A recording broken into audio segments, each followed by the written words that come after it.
परिचय। बच्चों, आप सभी जानते हैं कि संचलन सभी जीवों की एक महत्वपूर्ण विशेषता है। जंतु एक से दूसरे स्थान पर जा सकते हैं। जब कोई जीव एक स्थान से अन्य स्थान पर जा सकता है तो ये गमन कहलाता है। जब शरीर का केवल एक भाग गति करता है तो ये संचलन कहलाता है। संचलन शरीर के अंदर भी होता है। उदाहरण के लिए हमारा हृदय सदैव धड़कता रहता है। तो आओ इस मॉड्यूल में हम गमन और संचलन के बारे में विस्तार से जानें।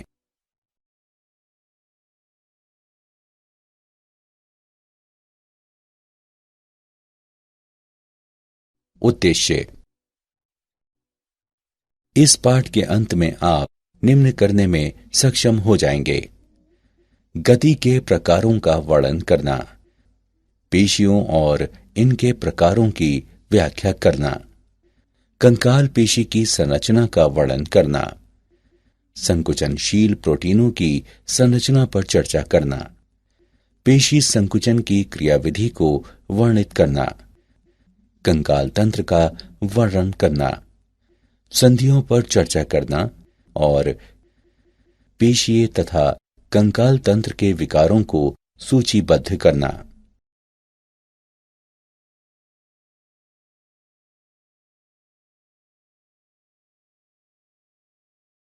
गति के प्रकार। वह गति जिसमें अवस्थिति या स्थान परिवर्तन हो जाता है गमन कहलाती है। मानव शरीर की कोशिकाओं में 3 प्रकार की गतियां होती हैं: अमीबीय, पक्षमाभी तथा पेशीय। अमीबीय संचलन। अमीबीय गति होने पर कोशिकाएं अनेक जीवद्रव्यी प्रक्षेपण या कुक्कुटपाद कोशिका के आगे की ओर प्रेषित करती हैं। पक्षमाभ संचलन। पक्षमाभ गति उन अंगों में होती है जो पक्षमाभ उपभित्ति से आस्तारित होते हैं। उदाहरण के लिए श्वास नली में पक्षमाभों की समन्वित गति से धूल कण युक्त श्लेष्मा को फेफड़ों से दूर हटाने में सहायता मिलती है। पेशीय संचलन। पेशीय गति मानव शरीर में एक अत्यंत महत्वपूर्ण प्रकार की गति है, जैसे कि जीवा की गति इत्यादि। पेशियों की संकुचनशीलता हमें गमन और अन्य प्रकार की गतियां करने में समर्थ बनाती है।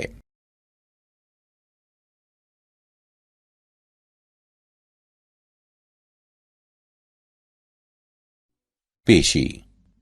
पेशियां विशेष प्रकार के ऊतक होते हैं जो मध्य जनस्तर से उत्पन्न होते हैं। पेशीय ऊतकों में उद्दीपन के पश्चात संकुचन की क्षमता पाई जाती है। पेशियों में निम्नलिखित गुण होते हैं: उत्तेजनशीलता, संकुचनशीलता, प्रासार्य तथा प्रत्यास्थता। पेशियां 3 प्रकार की होती हैं: कंकाल, अंतरंग और हृत।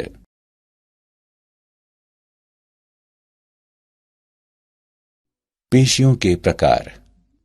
कंकाल पेशियां रेखित पेशियां होती हैं जो कंकाल से जुड़ी रहती हैं। ये हमारे शरीर का 50% भार निर्मित करती हैं और ये चलन क्रिया तथा कंकाल को सपोर्ट करने में मदद करती हैं।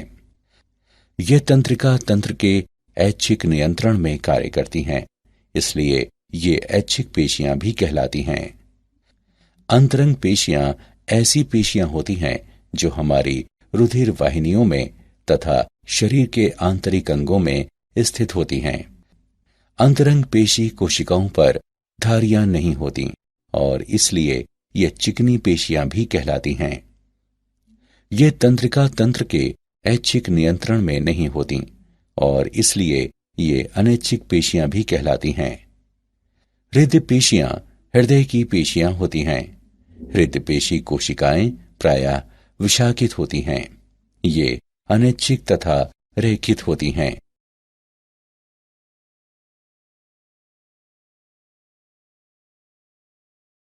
कंकाल पेशियों की संरचना। पेशी अनेक पेशी तंतुओं से बनी होती है जिन्हें पूलिकाएं कहते हैं, जो परिकोशिका कहलाने वाली एक संयोजी ऊतक परत द्वारा एक दूसरे से पृथक होते हैं। अंतःपेशिका संयोजी ऊतक होता है जो पेशी तंतुओं को एक दूसरे से पृथक करता है। सार्कोलेमा कोशिका भित्ति के तंतु होते हैं जो अंतःपेशिका के नीचे होता है तथा पेशी द्रव्य सार्कोलेमा के नीचे स्थित होता है। प्रत्येक पेशी तंतु में बेलनाकार पेशी तंतुक होते हैं। प्रत्येक पेशी तंतु में सैकड़ों से लेकर हजारों तक की संख्या में पेशी तंतुक होते हैं। ये एक्टिन तथा मायोसिन के बंडल होते हैं और पेशी संकुचन में महत्वपूर्ण भूमिका निभाते हैं। प्रत्येक पेशी तंतुक पर एकांतर क्रम से हल्की और गहरी रंग की पट्टियां होती हैं।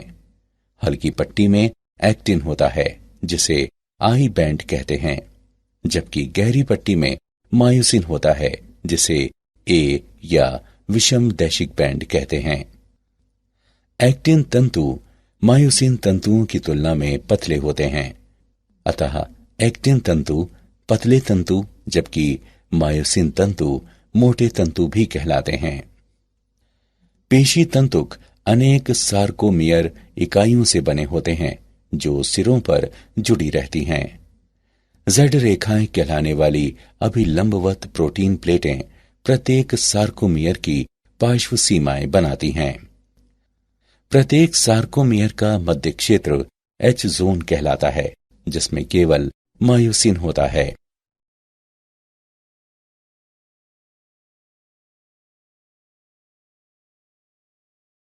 संकुचनशील प्रोटीन की संरचना। एक्टिन एक गोलाकार प्रोटीन जी एक्टिन है जो दोहरे कुंडलित तंतुओं यानी एफ एक्टिन में बहुलीकृत होता है। ट्रोपोमाइसिन तथा ट्रोपोनिन पतले तंतुओं के अन्य निर्माणक हैं। ट्रोपोमाइसिन एक्टिन तंतुओं पर पूरी लंबाई में जाते हैं और मायोसिन के बंध बनाने वाले स्थानों को ढक कर रखते हैं। एक मायोसिन तंतु असंख्य एकल की प्रोटीनों से बना होता है जो मेरोमायोसिन कहलाते हैं। प्रत्येक मेरोमायोसिन के दो भाग होते हैं, भारी मेरोमायोसिन यानी HMM तथा हल्का मेरोमायोसिन यानी LMM। भारी मेरोमायोसिन का गोलाकार सिर होता है जो एक्टिन तंतु से जुड़ा भाग होता है। मेरोमायोसिन अवयव अर्थात सिर एवं छोटी भुजा पर नियत दूरी तथा आपस में एक नियत दूरी नियत कोण पर ए तंतु पर बाहर की तरफ उभरे होते हैं जिसे क्रॉस भुजा कहते हैं।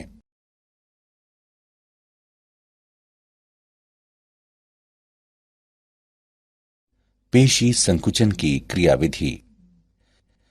सार्कोमियर के संकुचन एवं शिथिलन की क्रियाविधि सर्पी तंतु सिद्धांत कहलाती है।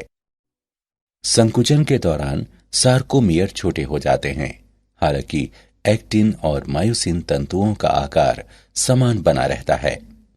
वे एक दूसरे पर खिसकते हैं और पेशी संकुचित व शिथिल होने के साथ अपनी आपेक्षिक स्थितियां परिवर्तित करते हैं। संकुचित करने के लिए कायिक प्रेरक तंत्रिका से एक क्रिया विभव उत्पन्न होता है जो तंत्रिका पेशीय संगम तक जाता है। ये तंत्रिका तथा कंकालीय पेशी के बीच का संगम होता है। तंत्रिकाक्ष अंत के विध्रुवण के कारण ये तंत्रिका संचारक एसिटिल कोलिन को तंत्रिका तथा पेशी के बीच अंतर्ग्रंथि विदर में मुक्त करता है। पेशी तंतु तंत्रिका संचारी द्वारा प्रेरित किए जाने के कारण अपना क्रिया विभव उत्पन्न करता है।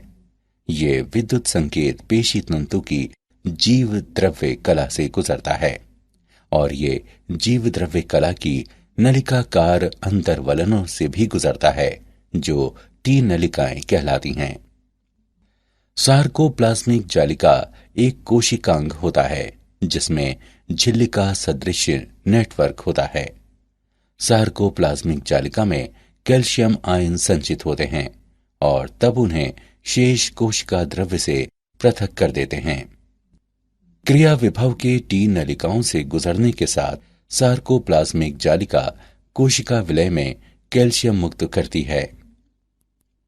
कैल्शियम आयन सार्कोमियर के कोशिका द्रव्य में विसरित हो जाते हैं। सार्कोमियर में एक्टिन तंतु मनकों के दो परस्पर गुंथी धागेनुमा संरचनाएं होती हैं। मायोसिन तंतु एक्टिन से मोटे होते हैं और इनके सिरों पर घुड़ी जैसे सिर होते हैं। ट्रोपोनिन तथा ट्रोपोमायोसिन एक्टिन तंतुओं पर रहते हैं, जबकि मायोसिन के सिरे एडीपी के अणुओं और अकार्बनिक फॉस्फेट से बंधे होते हैं। सार्कोप्लाज्मिक जालिका द्वारा कैल्शियम मुक्त किए जाने पर कैल्शियम आयन ट्रोपोनिन के अणुओं से बंध जाते हैं। बंध जाने के बाद ट्रोपोनिन अपनी स्थिति में वापस आते हैं और ट्रोपोमायोसिन अणुओं को खींचते हैं। जब ट्रोपोमायोसिन गति करता है तो एक्टिन तंतु की प्रत्येक एक्टिन उपिकाई पर मायोसिन आबंधन स्थल खुल जाते हैं। जब मायोसिन सिरा एक्टिन से जुड़ता है तो क्रॉस सेतु बनाता है। आबंधन के पश्चात पीआई और एडीपी के अणु निर्मोचित हो जाते हैं। मुक्त अणु मायोसिन के सिरों को धुराग्र के लिए सक्रिय करते हैं। एक दूसरे पर सरकने के लिए एक्टिन और मायोसिन तंतुओं पर दबाव डालते हैं। यह संचलन पेशी संकुचन के पावर स्ट्रोक को निरूपित करता है। अतिरिक्त पावर स्ट्रोक के लिए मायोसिन पहले एटीपी से जुड़ती है। जब एटीपी मायोसिन के शीर्ष से जुड़ती है तो शीर्ष एक्टिन तंतु को मुक्त कर देते हैं। एटीपी तुरंत एडीपी और पीआई में जल अपघटित हो जाती है। जल अपघटन द्वारा मुक्त ऊर्जा अगले चक्र के लिए मायोसिन शीर्ष को तैयार करती है। जैसे ही क्रिया विभव घटता है, कैल्शियम का स्तर नीचे गिर जाता है और ट्रोपोमायोसिन पुनः मायोसिन बंधन स्थलों को छिपा देता है। एक्टिन और मायोसिन तंतु पीछे सरक कर पुनः अपनी मूल स्थिति में आ जाते हैं। पेशी तंतु के सार्कोमियर मोटर न्यूरॉन से मिलने वाले प्रत्येक संकेत के साथ संकुचित और शिथिल होते हैं।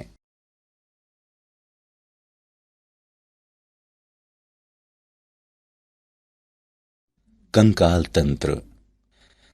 कंकाल तंत्र जंतु के शरीर के लिए ढांचा है और ये अस्थियों एवं उपास्थियों का बना होता है।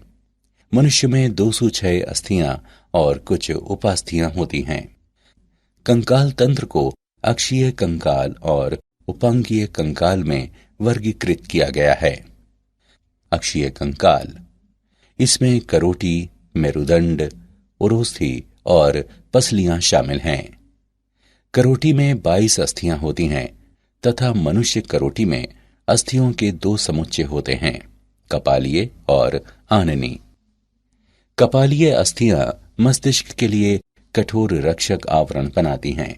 कपाल में 8 चपटी अस्थियां होती हैं, एक एथमोइड अस्थि, एक ऑक्सीपिटल अस्थि, 2 पैराइटल अस्थियां, एक स्फीनॉइड अस्थि और 2 टेम्पोरल अस्थियां। आननी भाग में 14 अस्थियां होती हैं, 2 निम्न नासा शंखिका, 2 लैक्रिमल अस्थियां, एक मैंडिबल, 2 मैक्सिला, 2 नासा अस्थियां, 2 पैलेटाइन अस्थियां, एक वुमर और 2 जाइगोमेटिक अस्थियां। हाइआइड अस्थि मुख गुहा के नीचे स्थित होती है। निचले जबड़े की अस्थि, जो मैंडिबल कहलाती है, करोटी की एकमात्र चलायमान अस्थि है और केवल यही अस्थि करोटी की अन्य अस्थियों से सीधे जुड़ी नहीं होती है। कर्ण में 3 छोटी अस्थियां होती हैं, मैलियस, इनकस एवं स्टेपीज, जो सामूहिक रूप से कर्ण अस्थिकाएं कहलाती हैं। कशेरुक दंड या रीढ़ शरीर के पीछे स्थित होती है और छाती या वक्ष की अस्थियों को जोड़ती है। यह कंकाल का मध्य भाग बनाती है। ये मेरुरज्जु की सुरक्षा करती है और करोटी को सहारा प्रदान करती है। कशेरुक दंड को 5 क्षेत्रों, 7 ग्रीवा, 12 वक्षीय, 5 कटी, संयोजित त्रिक और संयोजित अनुत्रिक में विभाजित किया गया है। पहली कशेरुक एटलस है। पसलियां चपटी, संकरी अस्थियां और पसलियों की 12 जोड़ियां होती हैं। पहली 7 जोड़ी पसलियां, इनको वास्तविक पसलियां कहते हैं क्योंकि ये सीधे उरोस्थी से जुड़ी होती हैं। पसलियों का मुख्य कार्य फेफड़ों व हृदय की सुरक्षा करना है। पसलियों की 8वीं, 9वीं और 10वीं जोड़ियां कचाव उपास्थि की सहायता से 7वीं पसली से जुड़ी होती हैं।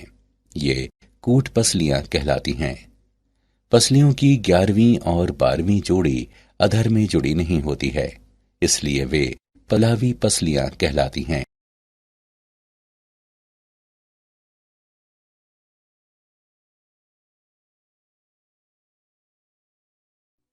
उपांगीय कंकाल। उपांगीय कंकाल मेखला और पादों के कंकाल का बना होता है। उच्च पाद अंश यानी स्कंध मेखला से जुड़े होते हैं और निम्न पाद श्रोणी यानी कूल्हा मेखला से जुड़े होते हैं।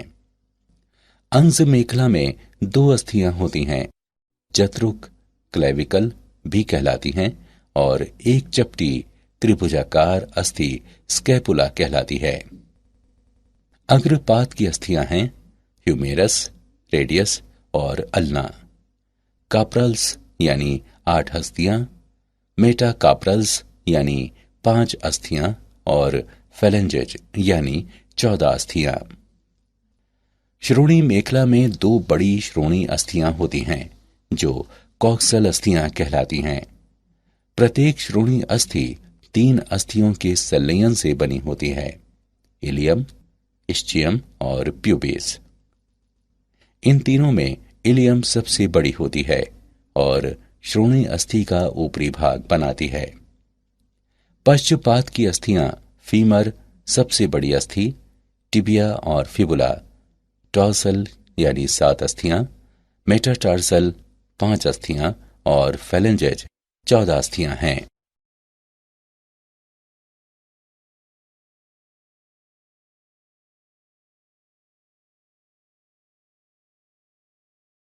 संधियां।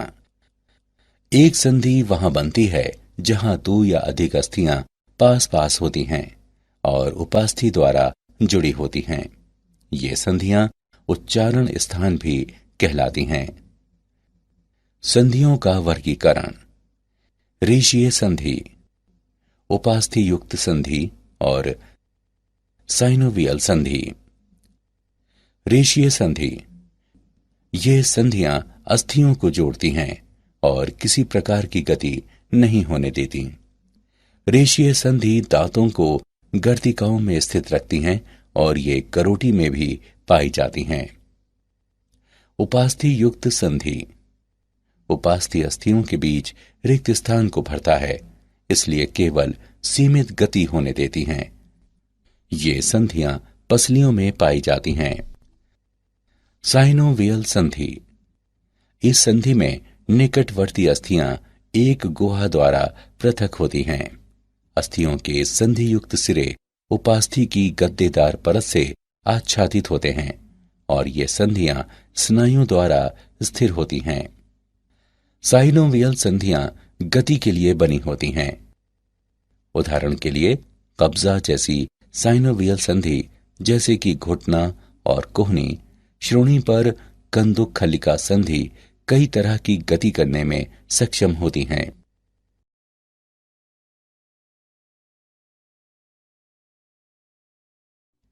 पेशीय तथा कंकाल तंत्र के विकार।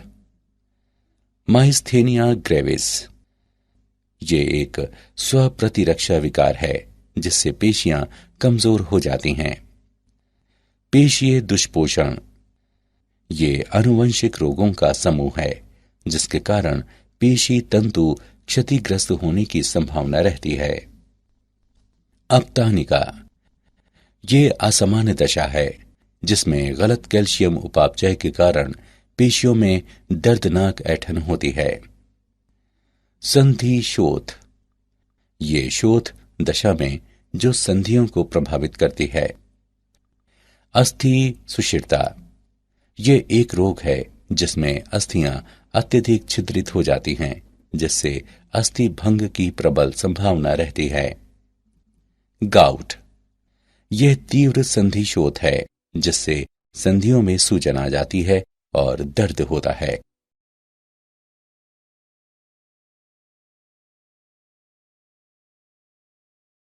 क्या आप जानते हैं ऑस्टियोकैल्सियन प्रोटीन हमारी अस्थियों की मजबूती में एक महत्वपूर्ण भूमिका निभाती है।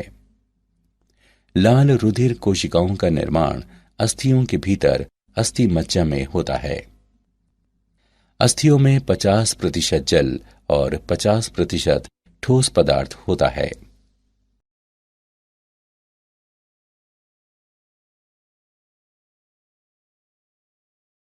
सारांश, आइए हमने जो कुछ सीखा है उसे संक्षेप में दोहराएं। वह गति जिसमें अवस्थिति या स्थान परिवर्तन हो जाता है गमन कहलाती है।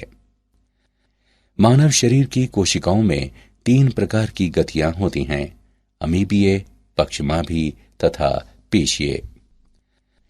पेशियां 3 प्रकार की होती हैं, कंकाल, अंतरंग और हृत। पेशी तंतु में पेशी तंतुक कहलाने वाले बेलनाकार अंगक होते हैं।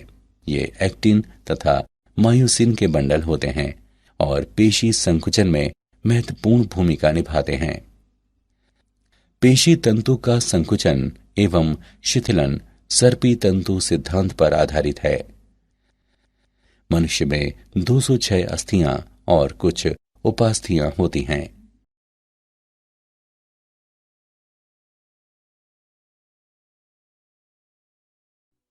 कंकाल तंत्र को अक्षीय कंकाल और उपांगीय कंकाल में वर्गीकृत किया गया है। अक्षीय कंकाल में करोटी, मेरुदंड, उरोस्थि और पसलियां शामिल हैं। उपांगीय कंकाल मेखला और पादों के कंकाल का बना होता है। संधियों को रेशीय संधि, उपास्थि युक्त संधि और साइनोवियल संधि के रूप में वर्गीकृत किया जा सकता है। माइस्थेनिया ग्रेविस पेशीय दुष्पोषण, अपतानिका, संधि शोथ, अस्थि सुषिरता और गाउट पेशी एवं कंकाल तंत्र के विकार हैं।